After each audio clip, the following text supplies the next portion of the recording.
Okay. So now we're going to start the second half of day 5 of Spirit Camp for Adults. And that's going to start with a mindfulness practice, or helping people understand what mindfulness is and how it can benefit one. Are you familiar with mindfulness at all? Is it being in the present moment? Yes. But is it, I don't know if there's more to that. In a nutshell, that's exactly what it is. Okay. So we're going to talk a little bit about that this afternoon. So when one experiences a mind that's full, one is living in the past or the future. They're multitasking, or they are just spinning around a web of a ton of thoughts, and a lot of them can be very negative, and they're just not serving us. On the flip side of that is when one is being mindful, one experiences peace, calm, and clear awareness of what's going on in the present moment. So when your mind is racing, you are completely unaware of what's happening in the moment. So one of the ways that I teach people about mindfulness is to remember that your body is your anchor to come into the present moment. So remember how we did our grounding exercise this morning and we felt really calm after the grounding? Okay. That is a perfect example of how mindful living can help us experience that peace and calm much more frequently, because when our mind is full, like before we're grounded, when we're all up here living in our head, we're completely disconnected from our bodies and from what's happening in the moment. So let's do a little mindful moment together here. I want you to focus your attention on your hands for a moment. Just focus, like sit, just kind of looking at your hands. I've got my palms facing up, looking at my face, and just kind of focus on them for a moment. And I'm noticing like silly things like, oh, I should have put a little more moisturizer on today. My hands are really looking dry. God, look at all the wrinkles I'm getting. I'm getting older. I mean, I'm really like looking at my hands and noticing what I'm seeing. And I'm feeling a tingling sensation. So I'm going to ask a few questions, and I want you to just keep focusing on your hands and see if you can feel energy in your hands. Can you feel any tingling? Yes, I can. Do you feel warmth or coolness? What's the temperature you're feeling in your hands? Warmth. Definitely. Okay. Think about focusing on your hands and like looking at the ridges in your fingers or fingertips, for instance. And while you are doing that, you are actually physiologically calming your body down. Your thoughts are slowing down, your heart rate is slowing down, and your breath is slowing down just by focusing on the ridges and the wrinkles in your hands. That is the perfect example of a mindful moment.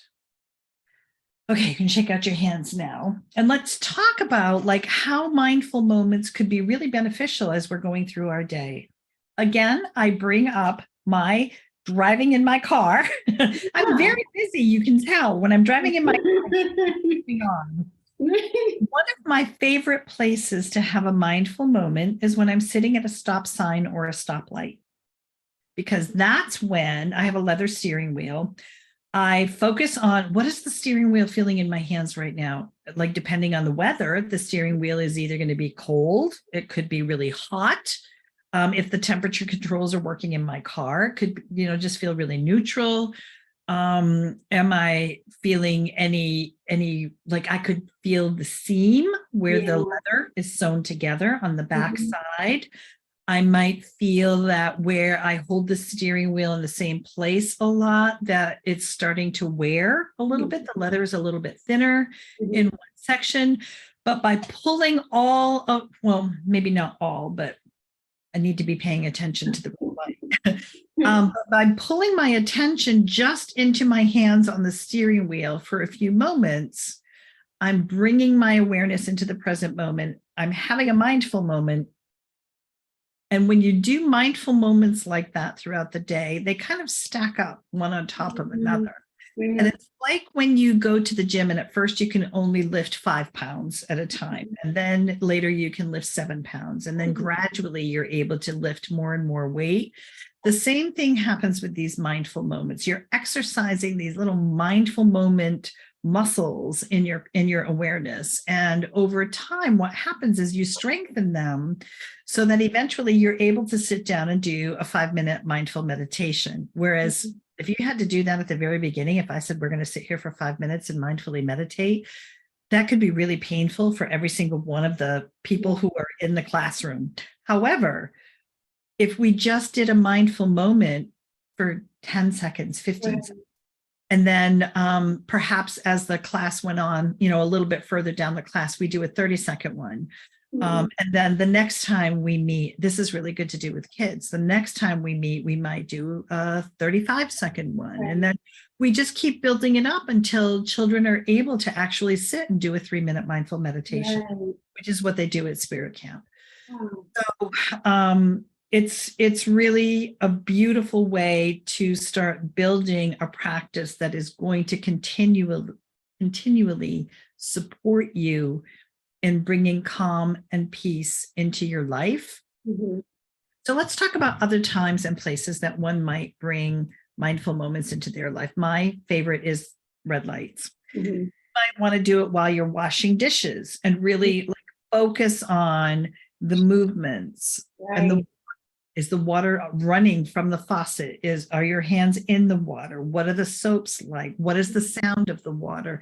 So going completely in, immersing yourself completely into the experience of washing the dishes is another really good spot. When you're brushing your teeth, you can be doing gratitude exercises in the morning and mindful moments in the evening. Like, don't waste a moment of your day.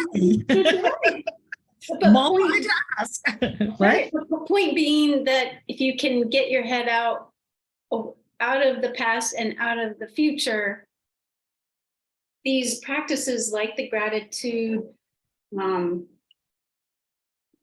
practice we were doing earlier, or even mindfulness, it keeps you right now in the now. Is that what you're saying? Yes, in the now and in your body. And in the body, right? Okay. Body. Yeah. Right. To prevent from it staying up here. I get it. Okay. Yeah. So when we are mindfully aware, we can see what's arising in our consciousness. And we begin to see emotions for just what they are, like big emotions that are arising in the moment in our consciousness. And when we practice mindfulness, we have a choice. We create space for ourselves, and we have a choice as to whether or not we let them take over our mind, or we will be acting them out. So I have another document I want to share with you.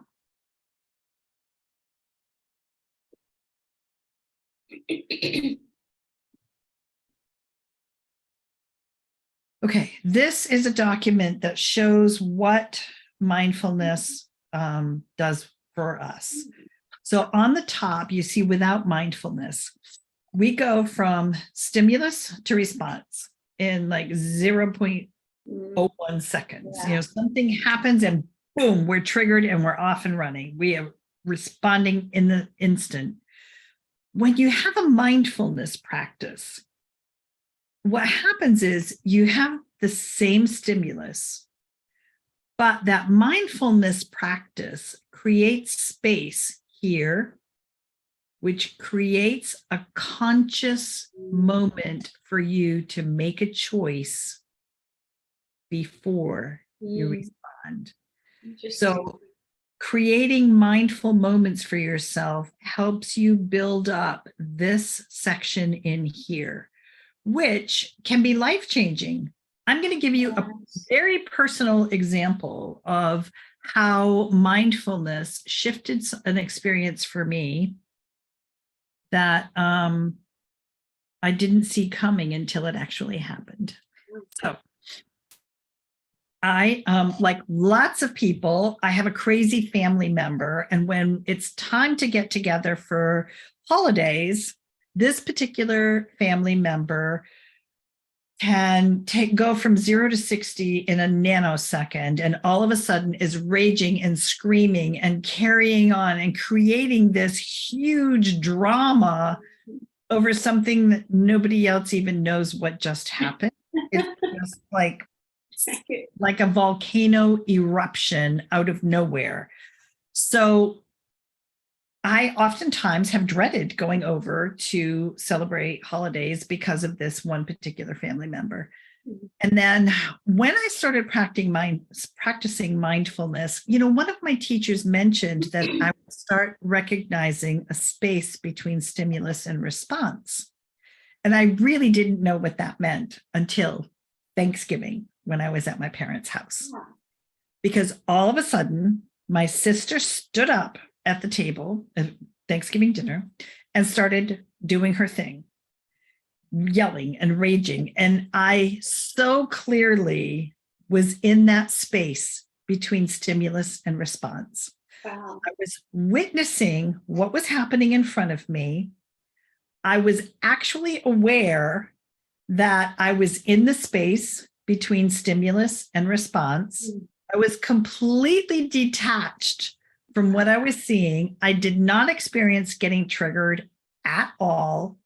And I realized I had a choice. And all I thought to myself in that moment was, wow, this is really cool because she's doing what she always does. And I'm not getting triggered. I can just sit here and watch the drama unfold, and I don't have to do anything because in a minute she's going to walk out the door and slam the door, and everybody's going to look at each other and go, oh my God, she did it again, which is what always happens. So it was like I was in that moment of total awareness, completely detached emotionally from what was going on, knowing what was about to play out, and I didn't have to be a part of it. Oh. So, and that's all I was doing was practicing mindful moments for like a month. And then I started doing a 3-minute mindful meditation every morning before I left my house, just 3 minutes. Wow. Really? Really? So it was only like I was not doing years worth of mindfulness before that happened. It was amazing to me that just in those tiny, tiny little bits of mindful moments and these short little mindful meditations I had been participating in for just a few weeks, I had created that space in my mind. So I tell you, it really, really, really works. Wow, that's pretty amazing. It is, isn't it? Yeah, and I bet it somehow, I wonder if the fact that you didn't get triggered, I wonder if it was like subconsciously felt by others at that time. Did other people not react as much, or were you the only one?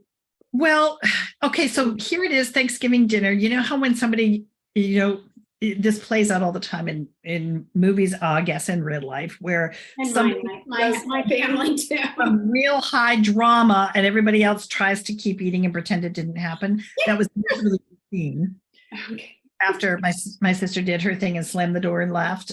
But this time I had the presence of mind to just look at everybody and say, I think we all just got slimed. What do you think? Using humor. Wow, that's amazing. Everything.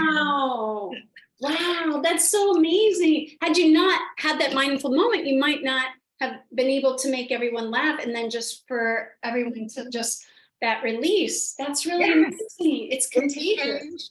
Everything. And I described that I felt like, I used a cartoon character. What was it? I think I can't remember, but there was a cartoon character that I all I'm thinking is Pigpen and Charlie Brown right now, and I'm not sure if that was it, but I pictured like a cartoon image of somebody standing there with like slime all over their face. Right. And the words above them, I just got slimed. That was the image I had because it felt like there was just toxic energy just coming down my entire body. And I knew, I mean, everybody around the table was feeling that same thing. So instead of just pretending nothing had just happened like it usually did, I just said, wow, I feel like we all just got slimed. Wow, this is powerful stuff then, seriously. Yes, because it changes how you react to things around you. Okay, so one of the teachers that I took mindfulness classes with said that she was actually in the Tokyo airport once when there was a major earthquake in Japan. And she said that she was witnessing people running and screaming and trying to like just get away. There was pure chaos all around her. And she was in that place between stimulus and response going, wow, everybody is running and screaming. What should I do? And she immediately just got underneath her chair. Wow. Everybody around her was running and screaming. And in that moment, she realized all she had to do was get under her chair. That was it. And that may have like, what else can you do? That would be the smartest thing to do, but you can't think when you're in that reactive state. Right. But she wasn't there because she was in the space between the stimulus and response. So it's powerful, isn't it? Yeah. Wow. Interesting. So one of the things that I like to do in this class, again, I'm going back to the fact that we have very brand new spiritually aware people coming to our program.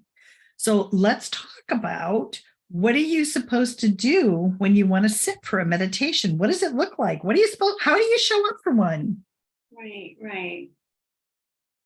So a lot of people talk about wanting to learn how to meditate, but nobody ever takes the time to show people or tell people how you show up physically in your practice. So we're going to do that right now. So, all right.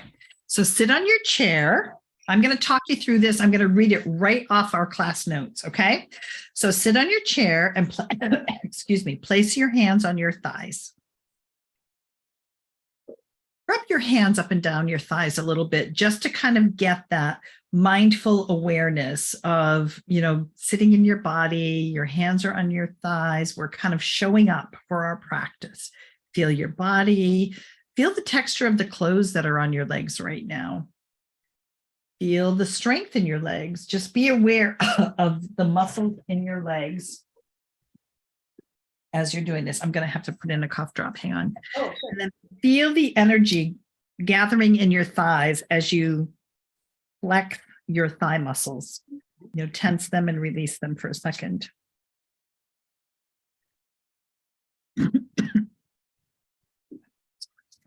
Okay. Then take your hands to the tops of your thighs where they join your hips. And then press down and kind of lengthen your body up out of your hips. And then move your ribs kind of from side to side a little bit, allowing them to move freely above your hips.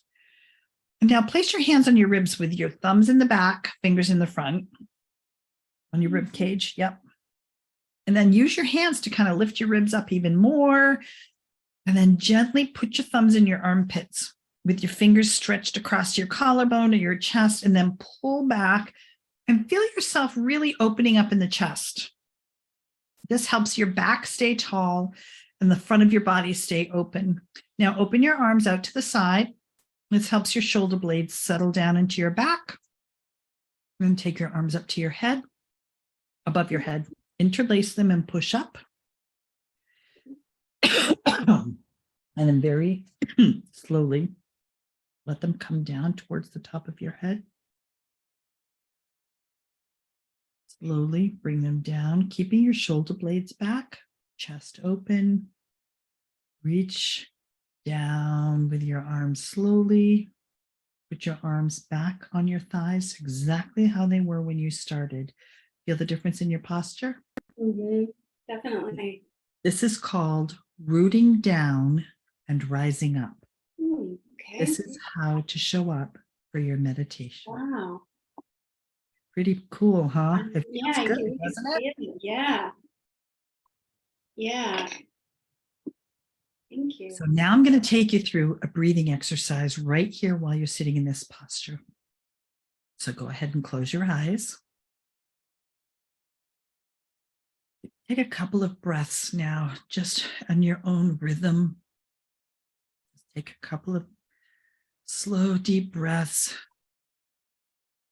bringing your attention into your body.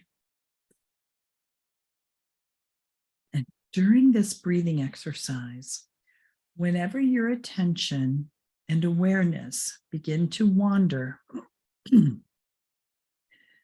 notice where it has gone. Did it shift to awareness of a body sensation? Maybe it's shifting over some discomfort you're feeling in your body. Or did it go to some thoughts about the future? Are you thinking about what you're cooking for dinner tonight? Over the next few minutes, when your thoughts wander, go with them and notice where they went. And then, once you've acknowledged that they left, bring your awareness back to your breath. And I want you to focus on the rising and falling of your abdomen as you're breathing. So you're going to very gently allow your thoughts to wander as they will, acknowledge them. And then, even if you imagined that your thoughts were like a little toddler on the playground and the little toddler is starting to wander off, going towards something that you don't really want them to go to, just go take them by the hand and bring them back to where they're supposed to be. You're going to do the same thing with your thoughts. So in a moment, I'm going to stop talking for 60 seconds. And you're going to be in this silent minute, and gently be aware of your breath, and then where your mind wanders to, and bring it back to the present moment again. Here we go.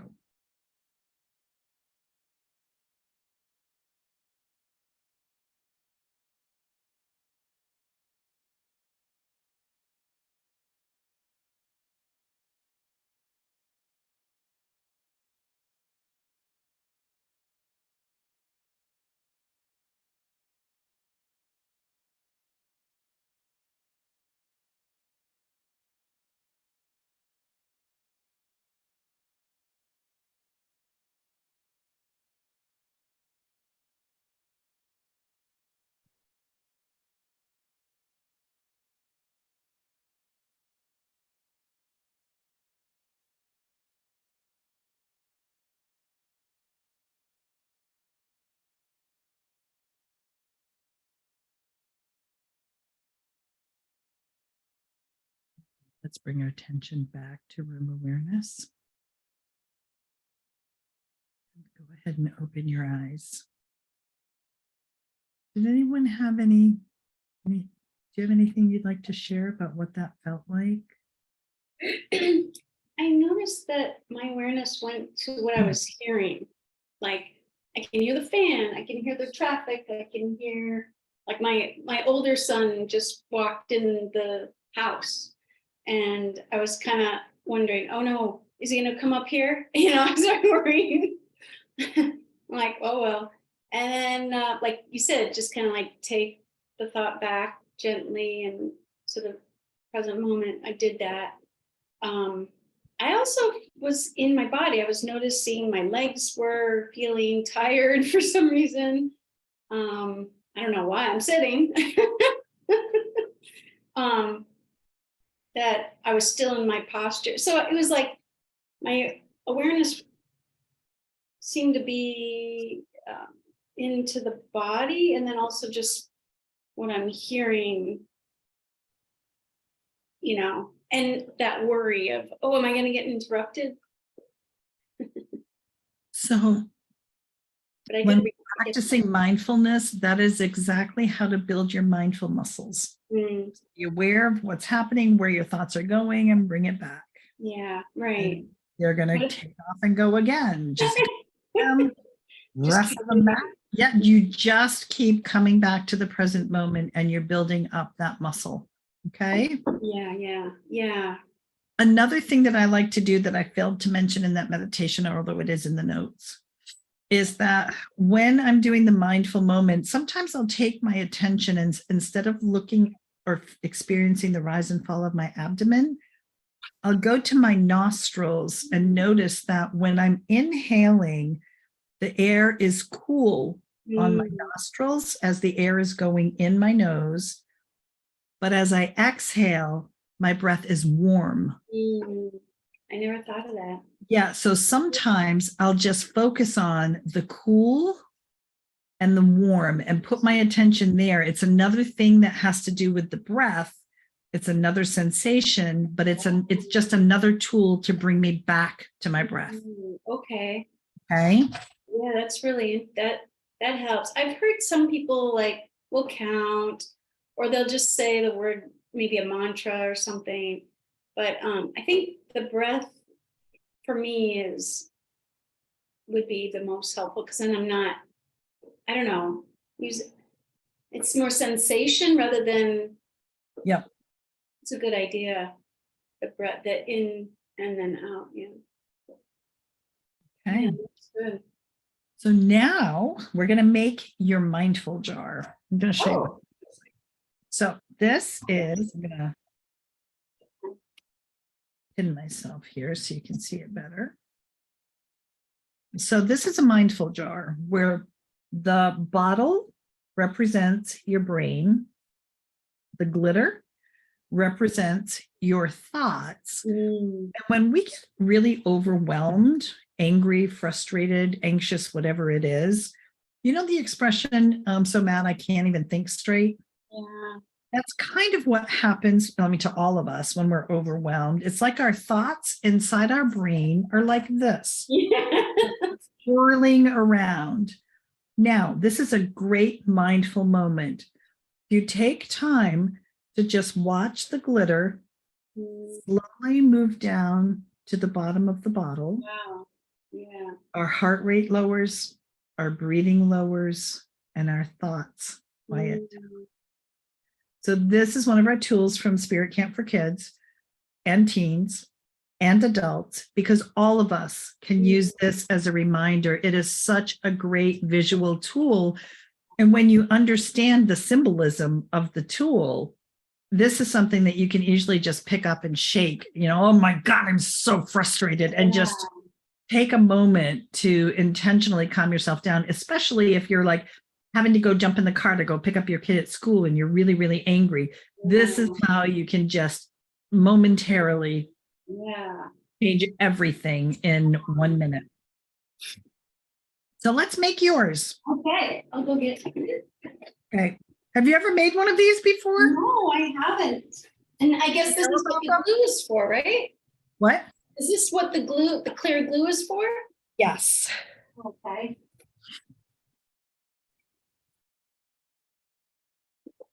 Okay, I've got mine, and I've got the glue. So this is so incredibly easy. Oh, you've got a big thing of glue, not a little thing. You've got a big. Is that okay? Well, it's okay. You'll definitely be using that at Spirit Camp for sure. That's why I thought I'd get it. Yeah. You have to be careful how much you pour into the bottle, though. Just hold back a little bit as you're pouring. Okay. Well, should I get a what are those things called? Funnel? I could go get one. Should I run and get it now, or get it in a little bit? Well, let's talk about this for a minute, because you might not need it. Let's just talk about the process, and then I'll let you go ahead and make the decision if you want to go get it. Okay.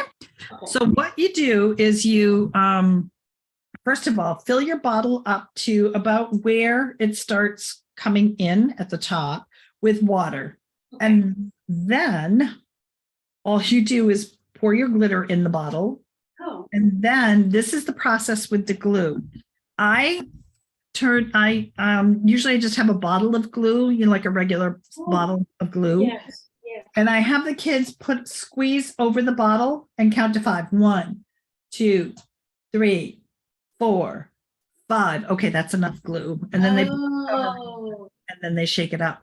So you can just pour like a little tiny, little bits at a time in there as if you were holding a bottle of glue, squeezing it and counting to 5. yeah. Okay. Yeah. That's like You know 5 how to- seconds. That's Yeah. 5 seconds of pouring. Is that Yeah. right? Yeah. Okay. Yeah, I can do that. I don't think I need a funnel. All right. So go ahead and you get your water first. Okay. And I'm going to fill the water, you said to about. Hang on, I'm going to remove the pin off me. Yep, up to about there. Yep.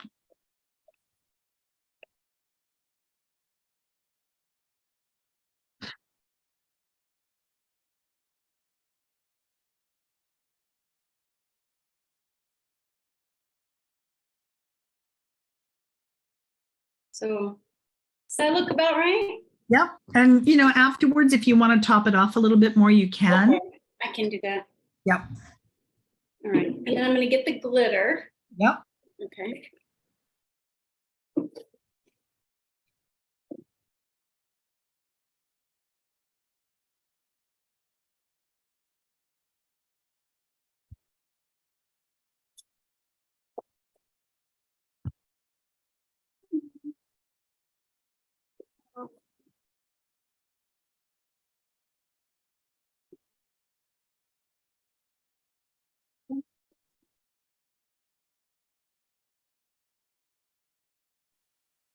All right. Everything in the box just fell over. So hang on for a second.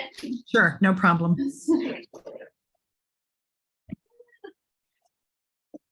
For you. One.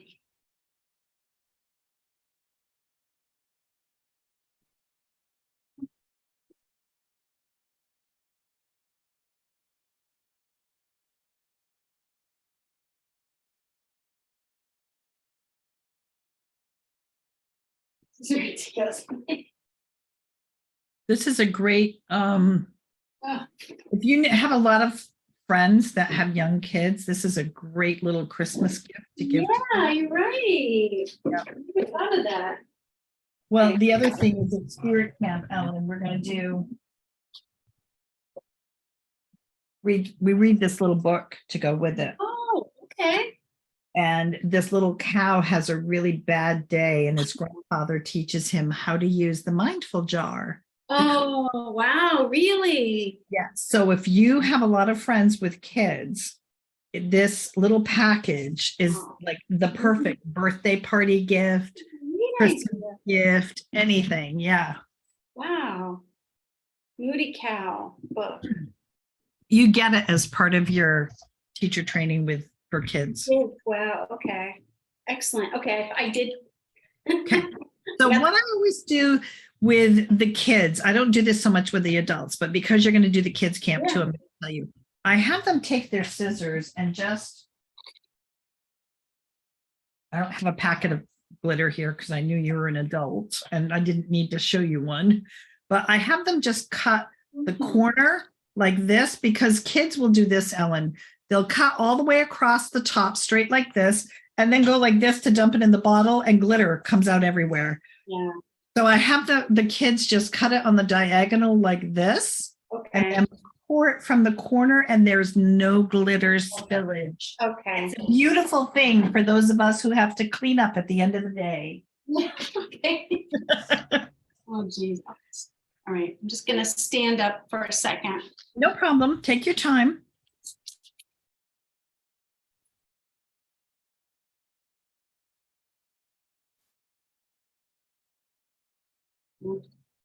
And then I'm gonna put the whole thing in, right? Yep. All right. Looks good. And then all you do is count to 5 as you're pouring some glue in the bottle. Okay. Count to 5.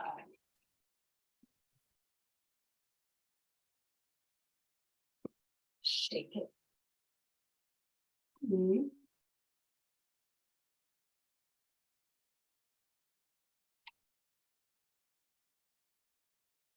One, two. Okay. Oh, kind of went up to the top. Maybe that's okay. Yep. And then you'll put the top on and shake it on up. Okay. And then we want the glitter to take anywhere from 30 seconds to a minute and 30 seconds to go down. Okay. And if it's going down too quickly, that means you should put a little more glue in. Okay. So I'm going to shake it now. Yep. Ooh. Little clumpy. Is that normal at first? Yeah. And so sometimes what happens when it gets clumpy, sometimes the gold and the silver do this. Once in a while, the purple does too. What I do is I have had to take off the top before. Mine's glued closed, so I can't open it.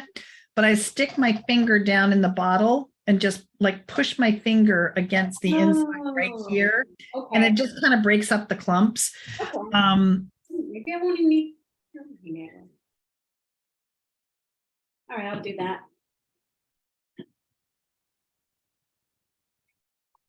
Yeah, all the clumps should rise to the top when you open it. Did they? Oh, yeah, they did. And Yep. I am breaking it up successfully. This is great. Yes. And then if you feel like the glitter wasn't going slowly enough down to the bottom, all you do is just add a little bit more glue. It's kind of like, it's not really rocket science. You just got to kind of play with it until you get the consistency that you want.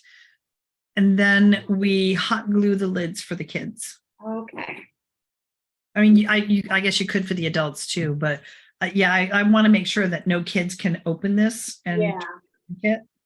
Oh, so when you hot glue it, you just do the inner part of the lid, or do you put it on the bottle?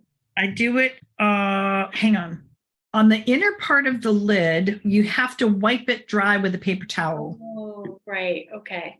Okay, so I always have a paper towel handy at the glue gun station. I wipe the inside of the lid, and then I put the glue on the outside of the bottle because it just seems to be really fast. And then I just put the bottle cap on and twist it really tight. But when you do that, I had a spirit camp teacher once was assisting me. And I guess she thought that if she just put the lid on and there was hot glue, it would seal it. So she didn't turn it all the way tight. And as soon as the child did this, it was leaking like crazy. And of course, the child had the color they wanted, and there wasn't any more of that color. So I had the child leave it behind. Thankfully, it wasn't on the last day of spirit camp. And I had to use like a utility knife to get underneath the glue to be able to get the glue off enough and then clean it all out with the utility knife. It was a pain in the you know what. So, but learning from that mistake, I tell them, make sure, even though you're using hot glue, that you tighten that lid as tight as you can get it, or you're going to have some really unhappy children. And I have unhappy adults, but they could always fix it themselves. But the kids really had a meltdown over that one. You know, I think it's all the clumps went away. I think this looks. Oh, that's pretty. It's kind of oh, it's very pretty. Yeah, it's going nice and slow. That's exactly what you want. Actually, I think I might have just the perfect amount of glue. That's really beautiful. And it's going to take me probably a little longer anyway. So yeah, you did great on that. Oh, this is great. It's so pretty. Yeah. How old is your son? He's 8, going to be 9 in July. Is that a tool that you can introduce to him? Yeah. That's why I wrote down Moody Cow book, because I would like to introduce him to that right away. I need to. You know what? Even if you get the book now, you're gonna get one as part of your training in the fall. So what you could do is just give the one that you're gonna get as a Christmas present. Yeah, that's so smart. Yeah. That's smart. I'll do that. And so many people I know could use this. So many kids. Yeah. All right. So now I want to talk about doing a mindfulness exercise in the classroom. So I have two versions in your Spirit Camp for Adults, day 5. One is a mindfulness inside classroom exercise, and the other one is outside. I don't think there's any way in the world you would be able to get both in because they take up time. However, you have options. If it's a beautiful day, take your people outside. If it's not a beautiful day, stay inside. And you can give them the PDF document of how to do the exercise outside. I'm going to show you that in a few minutes. Okay, so let's do the inside version first.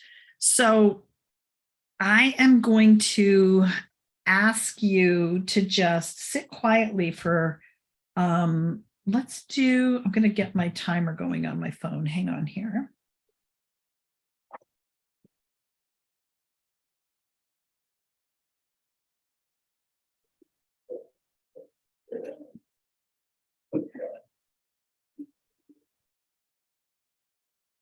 Okay, we're just going to do 2 minutes. All right, so what we're doing is taking a mindful moment, a mindful 2 minutes, and I want you to focus only on your sense of hearing right now. And for 2 minutes, focus on hearing all of the sounds around you, very much like you did the first time you did a mindful moment, okay? And then I'm gonna have you come back and tell me what your experience was, and then we're gonna do a couple of other senses as well. Okay, so now we're just going to do hearing.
Okay.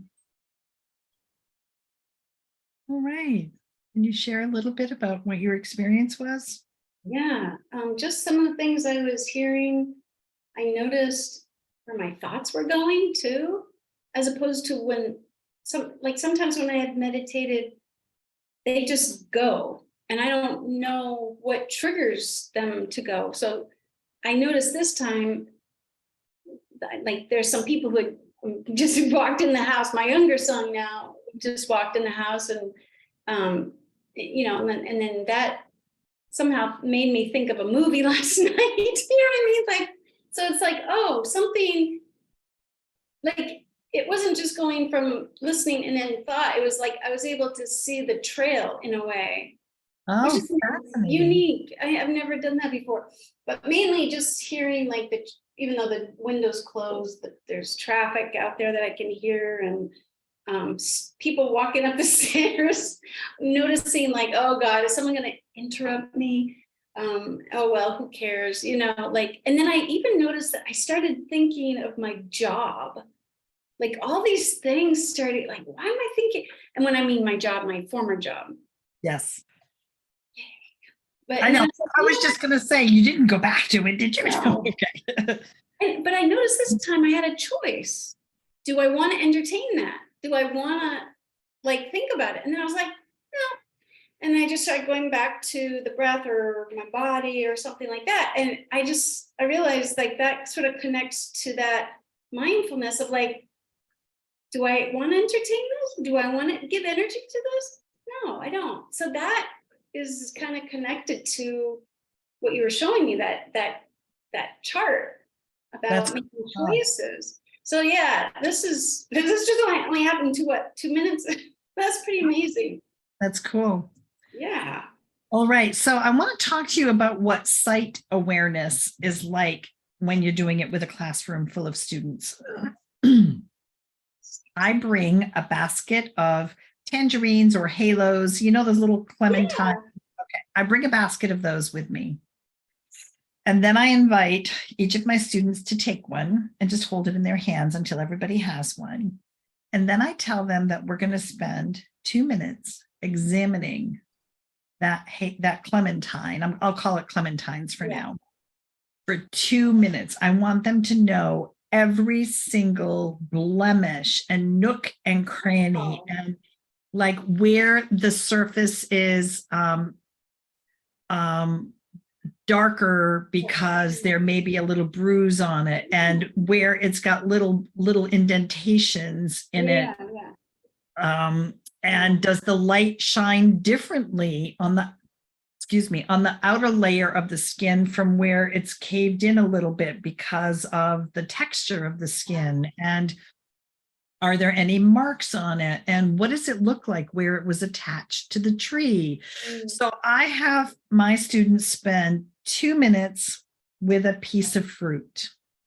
And then I take the basket around and I pick all of them up. And then I put them on a table in the front of the room. Wow. And one at a time, I ask my students to come up and find their piece of fruit. Wow. That's a great. That is really cool because they have just like practically made love to a little clementine. I mean, they know everything about it. Wow. To be able to go up and out of a basket of 6, 8, 10 clementines, to be able to find the one that they just spent 2 minutes with is amazing. That's amazing. And do they do it? Yes, kids can do this too. I do this with kids. Wow. Yeah. That's really amazing. Isn't it? Yeah, it just shows like what we miss in life, right? Yes, exactly. Whoa. We are so unconscious going through. This is the kind of thing that brings us back to experiencing the richness and the depth of everything that's going on. Oh my God. And the value of mindfulness. Yes. I mean, mindfulness can get us to that, is what the point is you're saying. Yeah. Yes.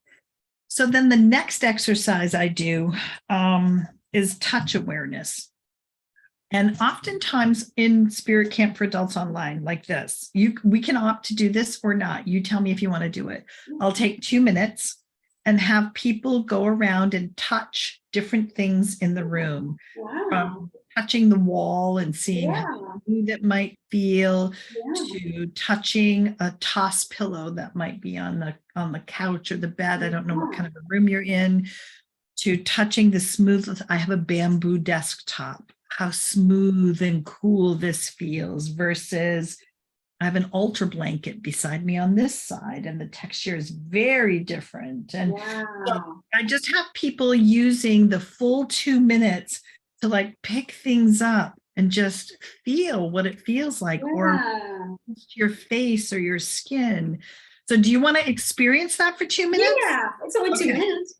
All right. I'm doing it right now, actually. Okay, so I'm going to put the timer on and give you a full 2 minute immersion into your sense of touch. All right. Here we go. All right. All right.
Okay.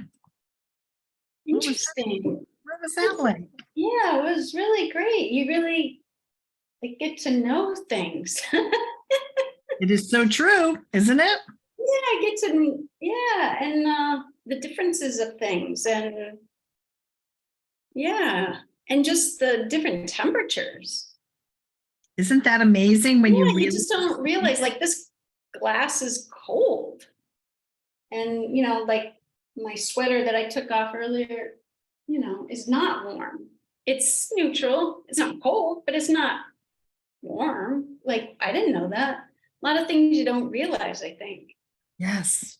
Yeah. Or you assume. Right. Right. I don't know. I like that. I like that. That was interesting.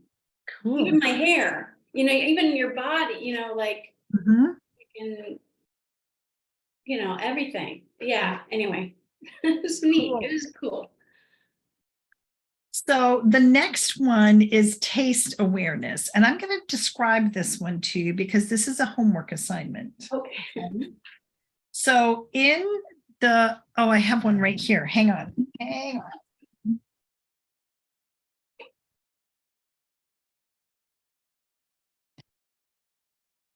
We use a raisin in our closing ceremony.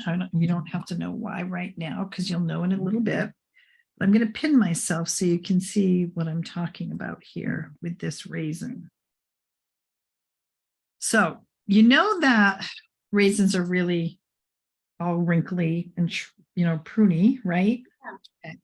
So the exercise is you're going to take a full 2 or 3 minutes to become intimate with this little raisin. Wow. So the exercise is to pretend that you're from another planet and you have just arrived on planet Earth. You've never seen anything like this before. You're seeing it for the very first time. So you're going to be spending time looking at all of the little ridges and noticing, I can see how the light shines differently on the top of the ridge versus the inside of the ridge. Part of it is darker. The other end of it is lighter, thinner on one end, fatter on the other end. So I'm going through like full detail about the experience of what it looks like. And then using my fingers, I want to explore the texture and what it feels like. So I did sight before, now I'm doing what it feels like. And I want to notice the temperature. Is it hot or is it cool?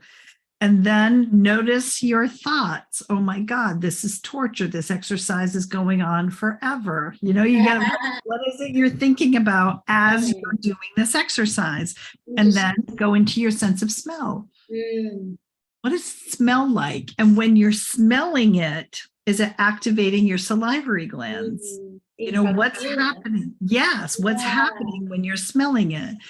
And then put it up to your ear and kind of move it around in your fingers and see if you can hear anything, any little rustling or any little sounds when you're squeezing it and rolling it around. And then bring it right in front of your mouth. My mouth is watering. My mouth is watering. And funny. That's weird. So what's happening in your body as it's right in front of your mouth? And then you place it on your tongue, just on your tongue. You're not going to eat it yet. And you use your tongue to roll it around in your mouth and feel the texture of it in your mouth and what is happening in your body when you're just using your tongue to sense the raisin. And then you go ahead and bite into it, but consciously and mindfully to experience how your body is experiencing that bite into the juiciness of a raisin. That's great. And then you swallow it and you try to be mindful of, can you feel it going down your throat? When do you lose the sensation of it being swallowed? Wow. When I did this in a mindful class that I was taking, it was a 20-minute exercise. Are you serious? I am serious. 20 minutes with this What was little that like? What was that? That must have been torture. torture. That's why I put that comment in there, because that kept coming up for me. Oh my God, this is torture. This exercise is never going to end. But for you guys, I put in the notes just 2 or 3 minutes. Thank you. By the way, like, is this basically like what walking meditation is, or eating meditation? I've seen like, I mean, obviously you're walking, but the point is whether it's eating or like some of these retreat centers, you're not supposed to eat and talk at the same time. So people use that time to do a kind of mindfulness eating. And it's just, is that what they're doing? Yeah. Yes. Yeah. And mindful walking, we're going to do in Spirit Camp for Kids. Oh, wow. Okay. But the point is to be mindful and to really experience using their senses and in just being aware of your mind, where your thoughts are. Yes. Bring them back. Okay. Remember at the beginning of this exercise, I said that your body is your anchor to bring you back to your being in your body. Your 5 senses are what bring you back to that anchor of being in your body. Does that make sense? Totally makes sense. Our senses. Yeah. Our senses. Yeah. Okay, so now we're going to go to the outside version of this exercise, and I'm going to open a document that I'm going to screen share with you.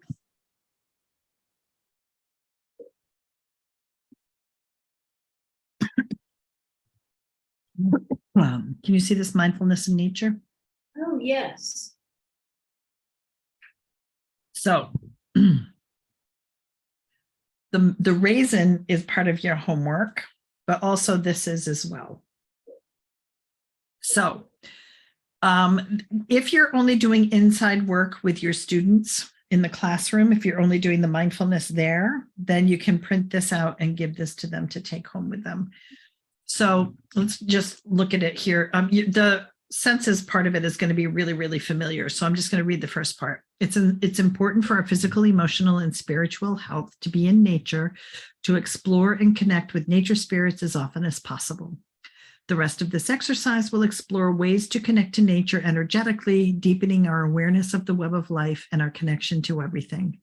Take a piece of paper and pen with you and find a comfortable, quiet place in nature where you may be undisturbed for about 30 minutes. So here's somebody out in nature. We're going to talk about sense of sight. So I tell people to set their phone for 3 minutes. If you're working with kids, I do it for 2. But if somebody's outside by themselves, they can do 3 minutes easily. Yeah. Explore your sense of sight as you focus on something in your environment. Like, what did we do for sight in the classroom? I can't remember. Oh, the halos, the clementines. So outside, you just find something that you want to focus on. When we focus on seeing as opposed to looking at something, we see it in amazing detail. The textures, the color, the way the light shines on it, and the subtleties that we miss when we are only looking at something. Does that make sense? The difference between the two? Yes. Yeah. So I have them spend 3 minutes looking at something. And for kids at Spirit Camp, I tell them, I give them not suggestions, I give them examples. Like, you could look at all of the ridges on the trunk of a tree. You could look at an ant and follow that ant for 3 minutes. You could look at a leaf. So anyway, I kind of give them some examples to help them understand that I'm really wanting them to zero in on something, as opposed to looking at, oh, there's a birdhouse over there, and there's a cloud up there, and there's a maple tree over there, and over on that side, there's an ash tree. You know, instead of kind of looking all over the place, looking at things, right, I'm trying to help them understand what it's like to see something. Yes, there's a difference. Okay. Yeah. Okay, so we do that, for 3 minutes. Then for the sense of smell, going around and just smelling anything you want to. With kids, I have to be really careful because I don't want them picking up like poison ivy and stuff. But for adults, I'm assuming they all can take care of themselves when it comes to being outside in nature. So smelling the earth, the bark of the trees, flowers, leaves, branches, rocks, whatever is out there. And then I have them divide the time up. So it's 3 minutes of using their sense and 3 minutes of writing. Obviously, if they don't need 3 minutes of writing, they can move along, but it's just kind of guidelines I'm giving. And then with touch, same thing that you experience, just go around and touch everything. With kids, I don't do touch outside. Wait a minute, is it touch I'm not doing? Yeah, because I don't know what plants are poisonous on the properties when I'm renting space for spirit camp. But like I said, adults can take care of themselves outside. So I do touch for adults. And then I don't do, what did I do? Hearing. Wait a minute. Did I skip a page or did we not do hearing outside? Touch, smell, sight. Okay.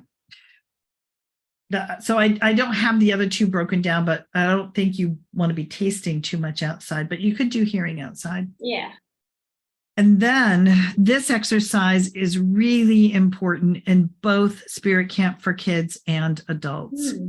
So we want to start feeling energy again, because this exercise to me is like the icing on the cake for the 2 spirit camps. We do it on the last day, but this really helps people embody the knowledge and the wisdom that we are all one and we are all connected, because we have them start connecting energetically to a tree on the property, feeling the energy, sensing the energy, and connecting with the consciousness of a tree. So this is really big work, because it really does help people expand the awareness that we really are connected to all that is. So sensing the energy of a tree, this is part of your homework too. You bring your hands near each other, kind of feel that whole energy ball again, just to get that going. And then, just check in and notice the sensations in your hands. Then take a few moments just exploring that energy. Then go and look for a tree that you're going to see if you can partner with. And then ask the tree if you can come into its space. Wow. Leave your heart and your third eye chakra open. You will know if the tree is welcoming you or if it feels like there's a brick wall between you and the tree. You'll be able to sense it. Wow. And then if it feels like it's a welcoming open arms, just walk towards the tree with your hands open and start sensing the aura of the tree. Once you've done that, you can also ask for permission to place your hands on the trunk. When you receive your you're okay, your go ahead, then ask if you can place your third eye on the trunk. And when you get your okay for that, go ahead and place your third eye on the trunk and just spend the next few minutes meditating with the tree. Wow. Asking the tree for a message to bring back. Wow, really? Oh my God. I was just going to ask you, what the kids, do they, well, not the kid, but adults, and do people actually like get messages? Really? I believe that. I could see how that could happen. Yes. Wow. Yep. So I have adults set a timer on their tree. Set a timer on their phone for this. I'm the one that sets the timer for the kids. I do 3 minutes for this for the kids. For spirit camp for teens, I'll do 5 minutes, and for adults, I'll do 5 minutes. But for the kids, it's only 3. And then so here's a comment that I need to have you know. If somebody places their third eye on the tree trunk and it's too much, they could instantly get a headache. Oh, wow. Because it's too much energy going in. Wow. Or they can just feel like it's overwhelming. They can just get, a sense of overwhelm. If that's the case, I just have them back off. And, if somebody got a headache instantly, it'll go away in a matter of a minute or two as soon as they pull away from the tree. So those people who have a wide open third eye may be more sensitive to this exercise than those who are just brand new and just starting to experience their chakras. Okay. And then I just have people write about their experience. For the little kids, because not many of them are writing yet, I have them talk about it. But for the adults, I have them journal in silence, and then we share together. Okay. That's beautiful. Yeah. So, okay. Then this is part of your homework too, the purple part down at the bottom there. So when we take time to experience nature in all its glory, we remember the interconnectedness of everything, that we are all a part of the web of life. Before you complete your nature experience, tune into the energy of the land you are standing or sitting upon. Tune into the energy of the plants, the rocks. Ask the nature spirits to make their presence known to you. Open your heart and your senses to the experiences that come to you. Become aware of any soft, gentle breezes, sounds you hadn't noticed, or the presence of the ancient ones. Be still with that awareness, then take a moment to thank the nature spirits for connecting with you. Spend the next few minutes writing about your experience. Then try to take time during your busy life to return to this place of quiet, of stillness, of connectedness. Your heart and soul will have a chance to reset, to get recalibrated, to find true north.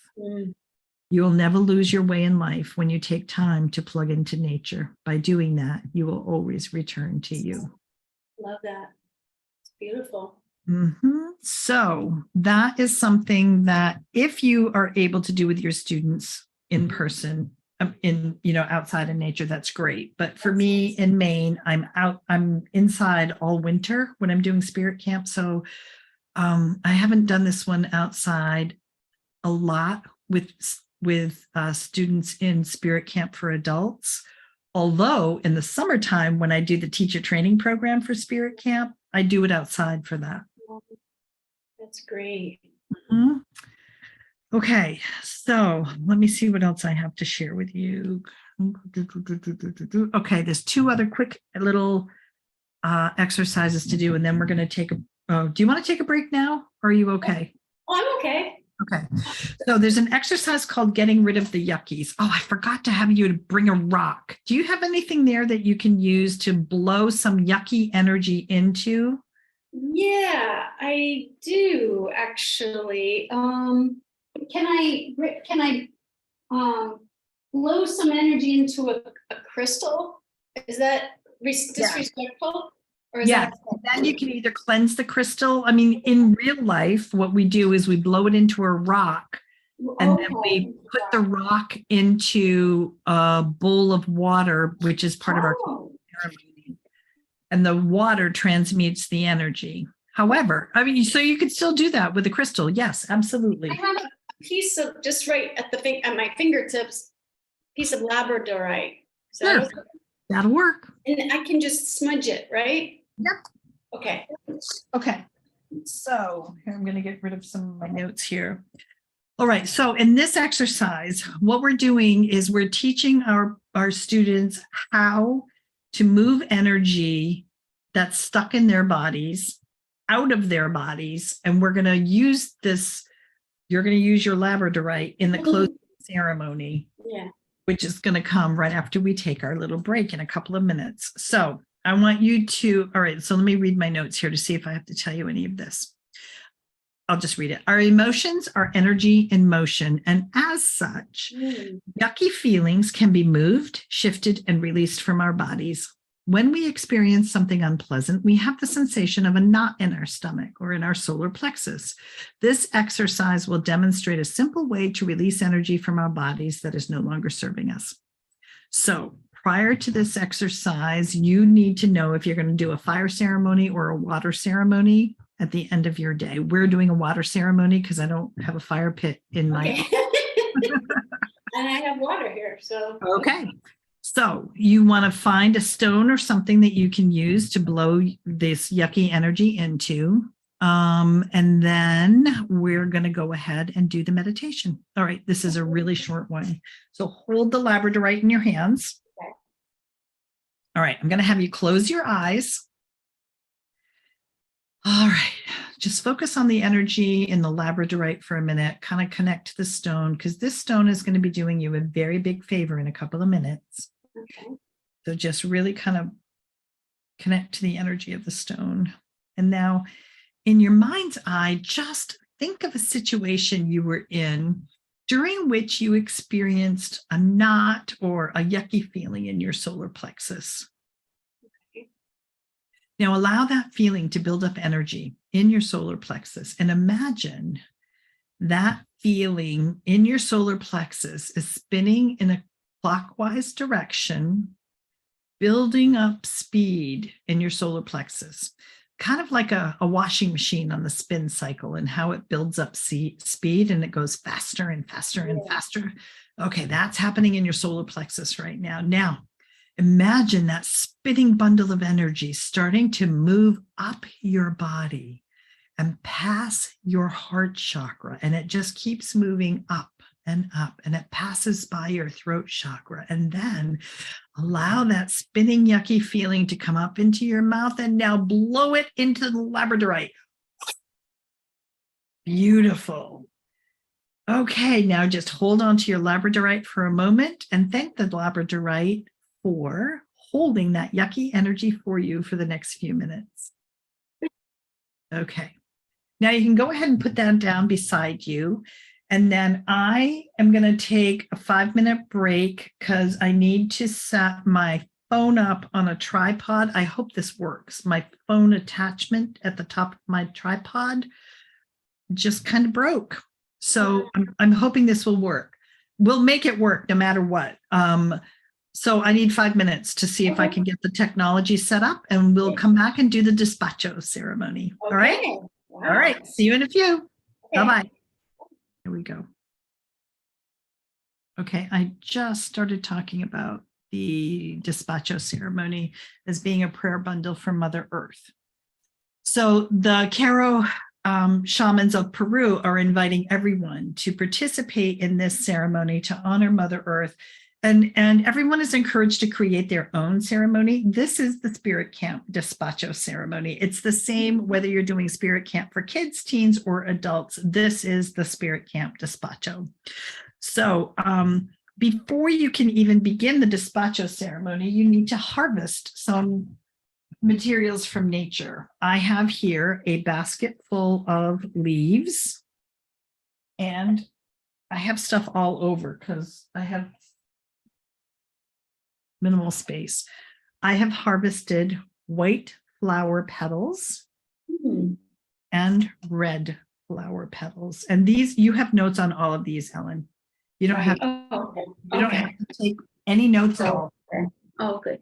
Yep, just be in the experience because everything is super detailed in the notes for you. Okay. Oh, good. You have this, and then you have a whole PDF document that you can give to that has all of the information too. So you've got this information in 2 different ways. This is teacher's notes, and then you've got the beautiful PDF as well. Okay. Okay, great. All right. So when you're getting ready for the despacho, you have to harvest the leaves. And when you're doing that, and you're doing it on the land out of the space you're on, you want to remember to take your birdseed pouch with you. As you harvest the leaves, you want to be thanking Mother Earth for the leaves. But before you even do that, there's a couple of things that you need to do. First of all, you need to ask the tree for permission to take some of its leaves. Secondly, you need to know how many leaves you need. And the formula is 3 leaves for every person who is going to be attending the ceremony. Okay. In our case, we only need 6. However, when I have 20 kids in a camp and each of them are bringing 2 family members, all of a sudden we've got 60 people coming, and I need 3 leaves for each person. So I need to harvest 180 leaves. So when you've got big camps, it's a lot of leaves. So you got to make sure you're in right relationship with the nature on the property so that you feel that reciprocity and that it's okay for you to be harvesting that many leaves. All right. So when we're going to do this at lunchtime on Spirit Camp Day, I have each person take 3 leaves, and one at a time. I'm going to stop. I'm going to keep the screen share open just because it's technologically it's challenging for me. Everybody holds the leaf in their hand, thinks of something they're really grateful for, and I like to have them think of it around Mother Nature if possible. So I might be saying, I'm really grateful for the clean water I get to drink every day, and blow that gratitude into the leaf. Hmm. And then I put that one down and take the next one. And now I'm maybe expressing gratitude for all of the bees that are on the planet. And then I may be sending out gratitude for the rain that my garden just received. And then place that down. So at lunchtime, everybody each gets 3 leaves and everybody does that. So I'm going to have 3 leaves in my hands here. And I'm going to have you blow your intention virtually into the leaves. Okay. I'll just hold them up here for you. So you go ahead and I'm going to count to 3. Think of what you need. And then on the count of 3, just blow your intention into the leaf. Okay, ready? 1, 2, 3. Okay. Number 2. Are you ready with your thought? Okay. Yeah. 1, 2, 3. And third one. 1, 2, 3. Okay. So these now get placed aside. And you need to harvest the flower petals off white. I use white carnations and red carnations. You can use white and red are the traditional colors that are used, but you can really use anything. If you've got flowers on the property that you're working on, use those. But I usually go to Hannaford and just get white and red carnations. Okay. Okay, so when you are doing your leaves at lunchtime, you need to have a basket that has the leaves that have been blown into and the basket that people can come up and get the leaves that haven't been blown into yet. So you start with 1 basket of leaves, but then you need to have 2 because people are going to be blowing their wishes into them. So then you end up with 1 again at the end. Okay. Yes. Then this despacho ceremony takes place on a 30-inch by 30-inch square white piece of paper. This is white wrapping paper from the dollar store. Okay. You have this whole list of things. And then I have all these little paper cups filled with all kinds of goodies that are going to go into our despacho bundle. That all has to be set up and prepared. And with adults, I have the adults help me with the preparations because they are going to want to know how to do this when they get home. They're taking the recipe with them, but they're going to want to actually participate in it. Okay.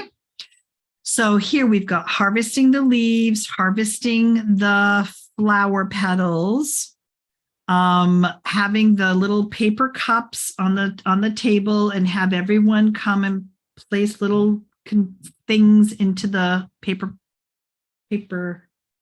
cups. And then somewhere here, I have a little bowl of water. And then we've got the folded white tissue paper. Okay, that's kind of your supplies that you need as a teacher. So then, whoops, I have my altar cloth right here. You fold the 30 by 30 white paper into a 10-inch square. So you cut out 30 inches and on this paper, I'll be able to show you here in a second.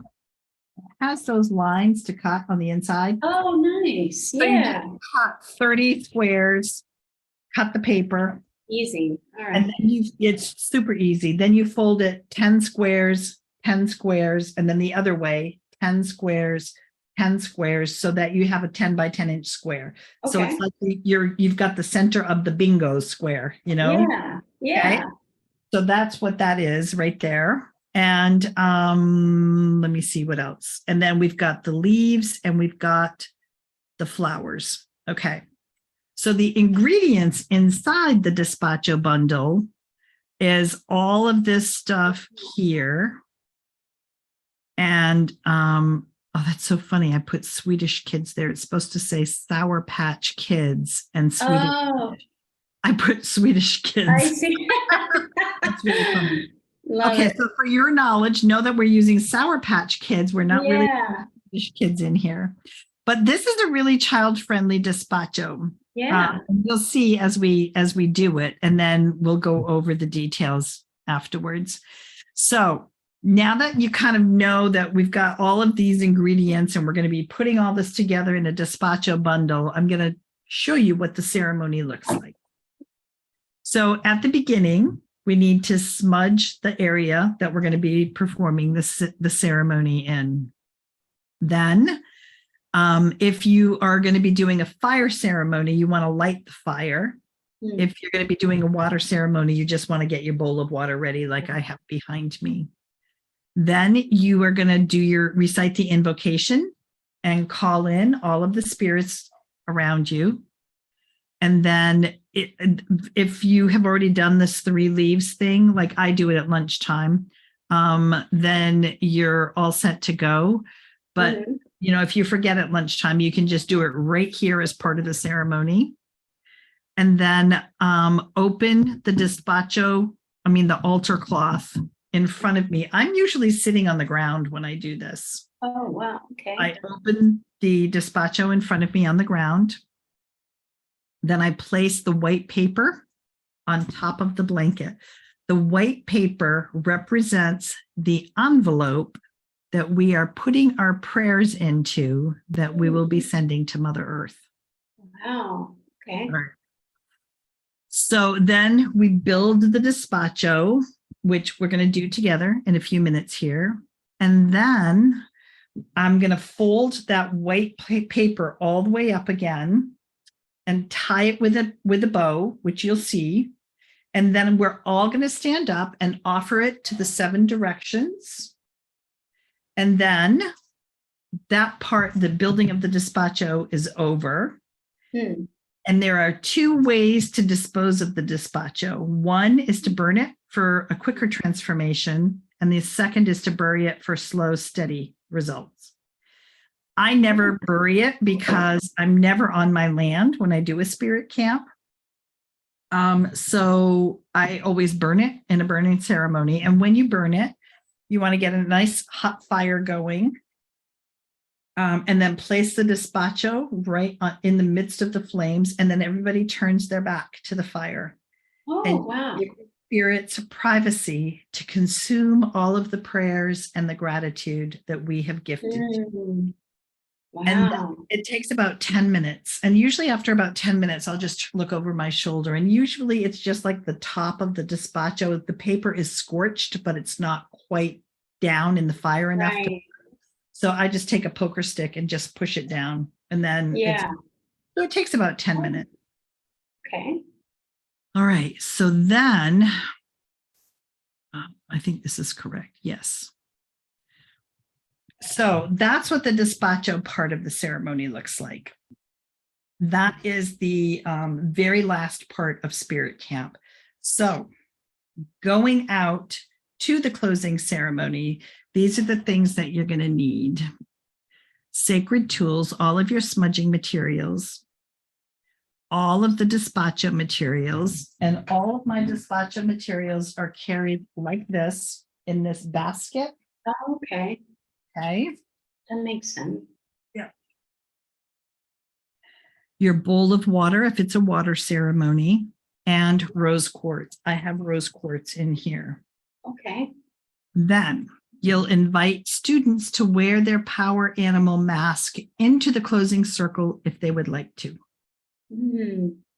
What you're doing is asking them kind of like to merge with the energy of their power animal and bring that power animal into the closing ceremony, with them as a way to like celebrate and graduate together. Okay. So then we'll all enter the circle. Some people have their masks on. We'll do the invocation. Then everyone sits down and I go around and one at a time from the left. I go around counterclockwise, I ask everyone what their favorite part of spirit camp was. And then I ask them what part of the program surprised them the most. And then ask them about their understanding of spirit. Remember, in our opening circle, we asked people what their concept of spirit was. How did they define it for themselves? So this is the book ending of that. Right. At the end of spirit camp, how has their understanding of spirit transformed or developed or grown over the course of the program? Right. And then I'm going to share the story of the rose quartz. Are you ready? I'm going to. Do I want to do that now? Hang on. Yep, I have to share this with you now. Okay. So I have a friend who is in the Coast Guard, and let me see what else is in here that I need to share with you today. Coast Guard. That's it. All right, so I'm going to take it off share because now I don't need the documents anymore. So I have a friend who is in the Coast Guard. Her name's Anna. And Anna was patrolling with her crew all of the coast of Connecticut and 21 lighthouses. Oh, wow. And whenever she would look at the charts that they navigate by, and she would see like a toxic dump site or a shipwreck or something where like the water was damaged by what was going on, underneath it, she would take her rose quartz and blow some prayers into it. And then rose quartz is the stone of healing. She would drop it into the water. And over time, her friends started noticing what she was doing and asked her, and she said that she was doing her part in cleaning the waters of the ocean. And they asked if they could participate. And over time, her friends in the Coast Guard have spread rose quartz in all 7 seas. They're at the North Pole, the South Pole. Oh, really? And spirit campers have been spreading rose quartz all over North America in the past years.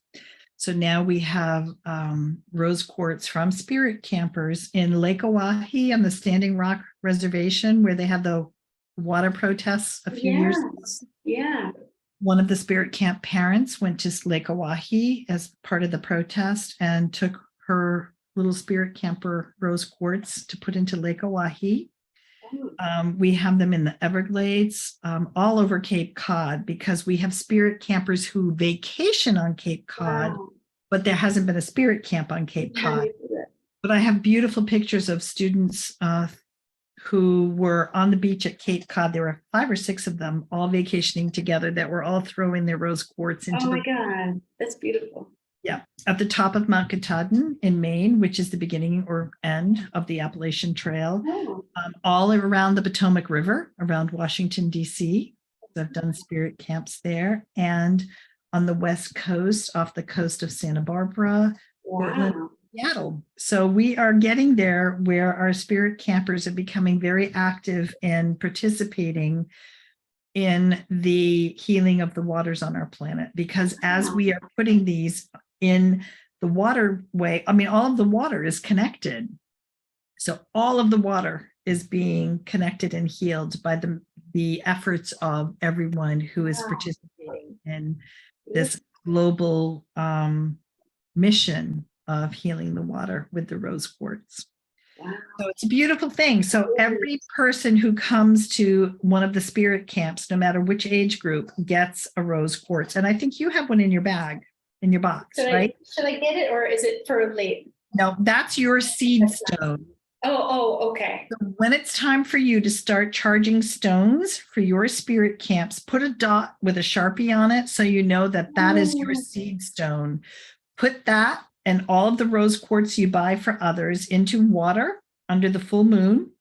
Charge it with Anna's seed stone. Wow. That way we are always, as spirit camp teachers, bringing everybody that we work with the energy of the original stone that we started this with. Wow. Isn't That's that cool? amazing. Yeah. So all of our energy is connected as we do this. Oh, that's beautiful. Yep. So I have one in my. You should have one in your box. Yeah. Yeah. Okay.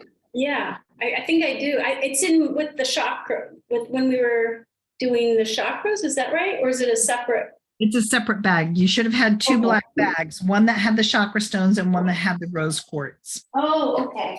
Okay. I'm sure I have it. All right. I'm almost positive I remember it. Yeah.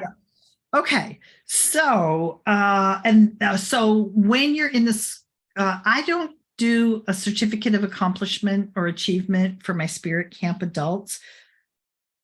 All of the spirit camp teachers, with the exception of one, have said, I can't imagine my students are going to want, they're not getting certified for anything. Like, I give certification certificates for people who are getting certified to teach, but I don't give one to spirit camp for adults participants. Right. So anyway, if it's a big deal to my teachers, I will create one so you guys can give one, because this closing ceremony would be this place to be able to give a certificate. But I do it with the kids just because they're kids, but Yeah. I don't, as an adult, I would never hang up a certificate of completion in my home. Yeah. It was a certificate. Okay. Are you kind of on board with me? I'm on the same page. Yeah. Okay. All right. So let's do our closing ceremony, because this is your closing ceremony. All right. So let's take your labradorite. And do you have a water bottle or something there that you can put your labradorite in when it's time? Okay. Yes. All right. So should I do it right like now? Should I? Nope. I mean, for this ceremony? Do you for our dispatch? Yes, I have an empty cup and water. Yes. Okay. Hang on. I gotta fix my little camera over here. Hang on. Okay. I had that big box up that said this call is being recorded, and I couldn't see my camera. Okay. So at the beginning of the ceremony, I first just put my bowl of water in the center, and I invite everyone to walk in with masks on if they choose. You're welcome to wear your mask if you want to. Do you want to wear your mask? That's all right. Okay. Maybe, but okay. So we just envision us both wearing our masks then and walking into the circle. We rattle or drum, saying our invocation. Then everyone sits down, and I go around one at a time and say, Ellen, what was your favorite part of spirit camp? Okay. And then I mention it. Okay. I would have to say the learning who my shamanic animal is. Okay. And I'm trying to remember my second question. Hang on. What part of this program, the tools or techniques or subjects, surprised you the most? The power, well, like what we did today, the mindfulness. I was surprised by, well, I might be saying two different things, but how the tapping, that is separate, sorry. Okay, two things. Can I have two things? The tapping, how fast it relieved my stress, and just that I was able to experience that choice in the choice of how to react in the mindfulness exercise. Okay. Yeah. Beautiful.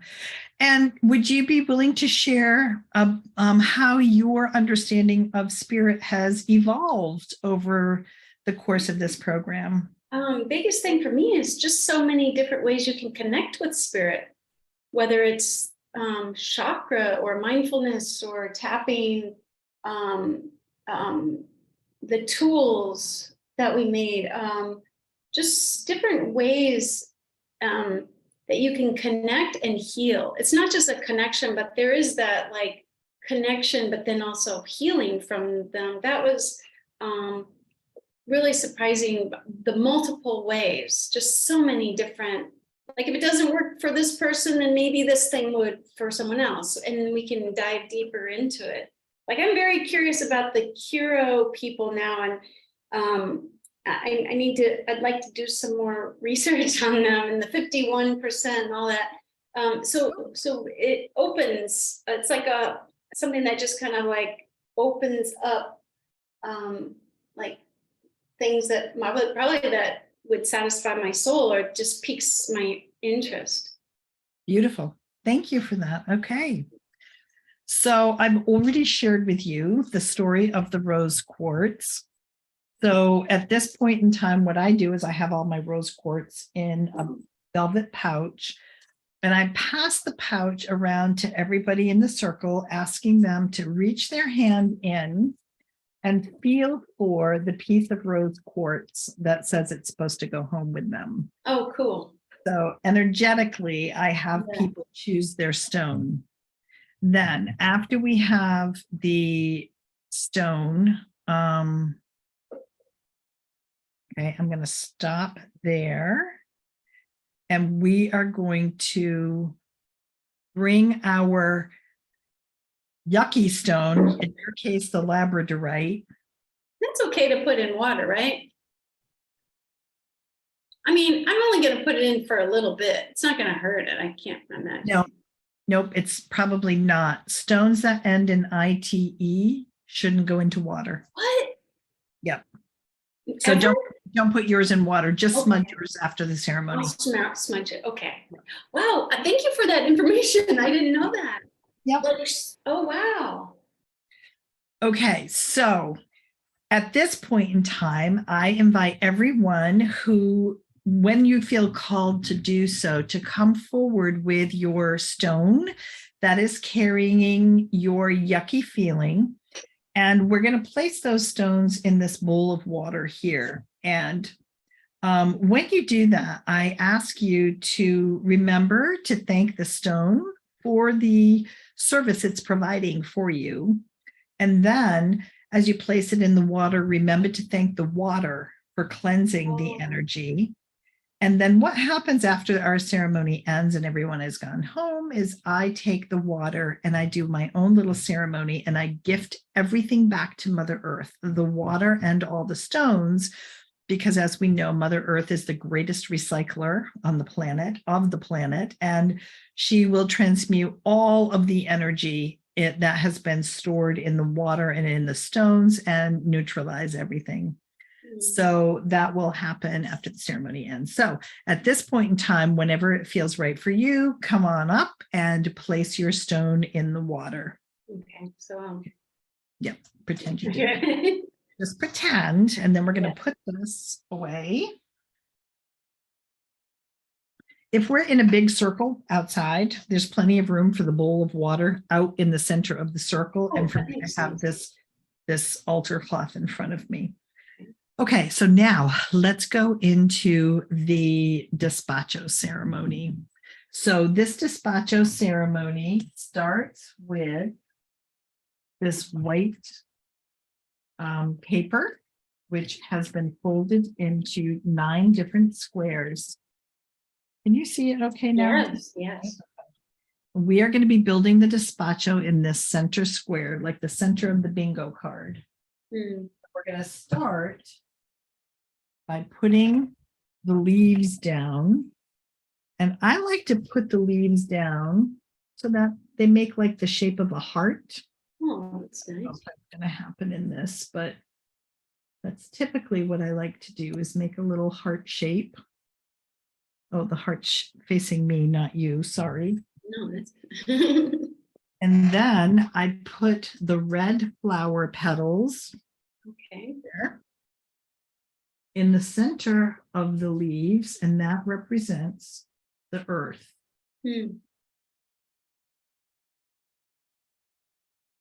Then I take the white flower petals and I spread those around the red, because the white represents the universe or the cosmos. Really? So we'll encircle the earth with the white flowers.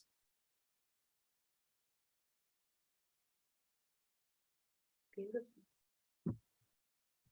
And then I always put as my first thing on the despacho Sour Patch Kids because I am very grateful for all of the children I get to work with around the world. Oh, wow.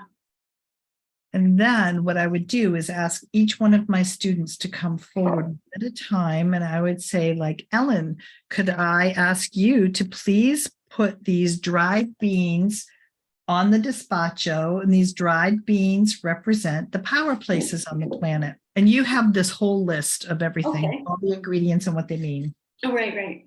And then we're pretending Ellen's son is coming up. Son number 1 is coming up and putting in animal crackers Mhm. to represent all of the animal kingdom. Wow. And then son number 2 is coming up to put in gummy worms to represent all of the creepy crawlers on the planet.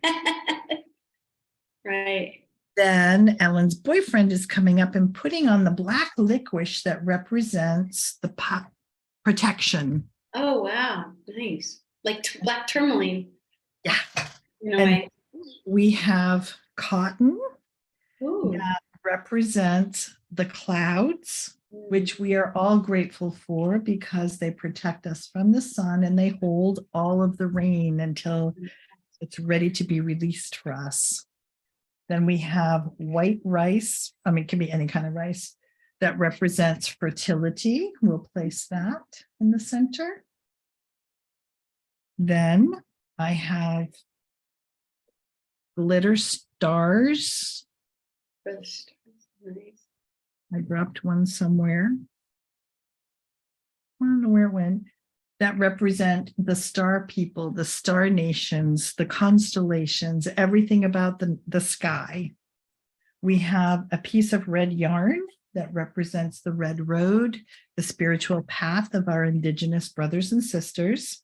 Oh, wow. We have a piece of white yarn that represents the pathway to the stars. Wow. Oh, there's the star that I lost. I'm just going to add it to the top. We have raisins that represent our ancestors. Mm. And this one's really fun and easy, especially for kids to remember because they're all wrinkled like ancestors. Love it. Kids love that one. You always get a laugh with that one. This is because spirits love chocolate and because of all of the sweetness and goodness that comes Oh. with chocolate. Swedish fish to represent all of the creatures that live in the waters around the planet. And sugar for, I think I said the sweetness with the Hershey's Kisses. I think the sweetness of life. I think that's the sugar. Okay. Okay. And then play money to represent the abundance of gratitude that we have for Mother Earth and everything she gives to us every single day to Yeah. help us thrive and live a wonderful life on this planet. And that is all of the ingredients for the despacho. So now what I do is I fold it up. And as I'm folding it up, remember, this is acting as the envelope for the prayers. We don't want to tip this at all because you know how when you're folding a present, sometimes you flip it over to wrap it up with ribbon or something. You don't want any of the gratitude to fall out when you do despacho. So I have this long piece of rainbow yarn. I'm going to use pretty. the ribbon. On the center here. Enough. So as I wrap it, I'm just careful not to tip it over.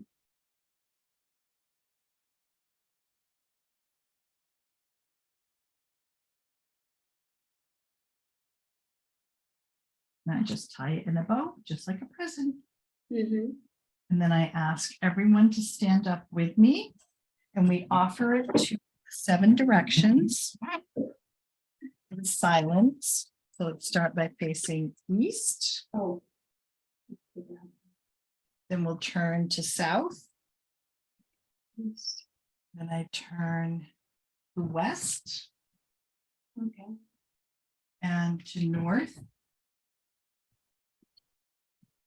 then to Father Sky, to Mother Earth, and to Spirit within. And then that is the end of that. So then I sit down and I don't have a fire pit. So oftentimes what I will do is ask if there's anyone here who would like to take the despacho home with them and create ceremony for releasing the despacho to Mother Earth. And I will go through the process again of explaining the slow and the fast, releasing of the despacho. And then we just all stand up together at that point, hold hands, and we sing Mother, I Feel You. Wow, that's beautiful. I love it. All of it. So let's go ahead and sing Mother, I Feel You together. I'm not screen sharing, right? No. Okay. Oh, hang on. I do want to screen share the document, the despacho ceremony. Oh, great. Here. Oh, wow. Oh, so wow. This is a 3-page document for you to share with your students. That's beautiful. This is a Karo shaman. This is explanation of what the despacho is, and why they want everyone in the world to do this. Materials you need, all of the ingredients and what their symbolism is, and the recipe to actually do the ceremony at your house.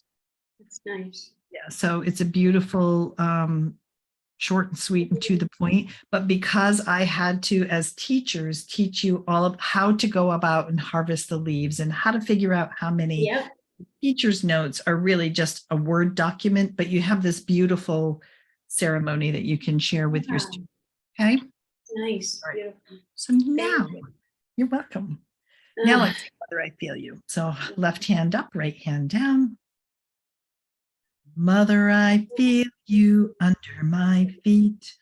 Mother, I hear your heart beat. Mother, I feel you under my feet. Mother, I hear your heart beat. Hey ya, hey ya, hey ya, hey ya, hey ya, hey yo. Hey ya, hey ya, hey ya, hey ya, hey yo. Hey ya, hey ya, hey ya, hey ya, hey ya, hey yo. Hey ya, hey ya, hey ya, hey ya, hey yo. And before we close our circle, let's remember to thank all of the spirits who have been here with us, loving us, guiding us, nurturing us, and protecting us, and ask them to continue doing so until we are all safely brought together again one day soon. Thank you. Thank you. Wonderful. So, sweetie, tomorrow we're going to have a short day. Okay. So we'll be done by break. We'll be done for the day. Okay. As a break time. Exciting. Your certification is going to be, let me put it this way to you. We could do the afternoon, but the only piece that's going to be left after we close at break time tomorrow is that you need to teach a module. Oh, okay. And either teach it to me tomorrow afternoon. Okay. Or we stop at the break and you make a video of you teaching your boyfriend or somebody, and then send me the video so I can discuss it and critique it for you. Yeah, I would like to do that. So then you could see the reaction and interaction. I think I'd rather do that because yeah. Let's do that. That would be great. And I could do it either to my older son, he's 25, so he's an adult. I could do it with him, or I could do it with my boyfriend, whatever. But probably not my younger son, because that would be for kids, right? You probably want to see me teaching adults, or you'll have to do him for the kids camp. Yeah, I'll do him for the kids camp. That makes sense. Yep. All right, great. Right. Okay, so plan on 11 to 1 tomorrow, and we might even get done sooner than that. Okay. Okay. Great. All right, awesome. Sweetie. Thank you. Have a good one. Bye. Bye-bye.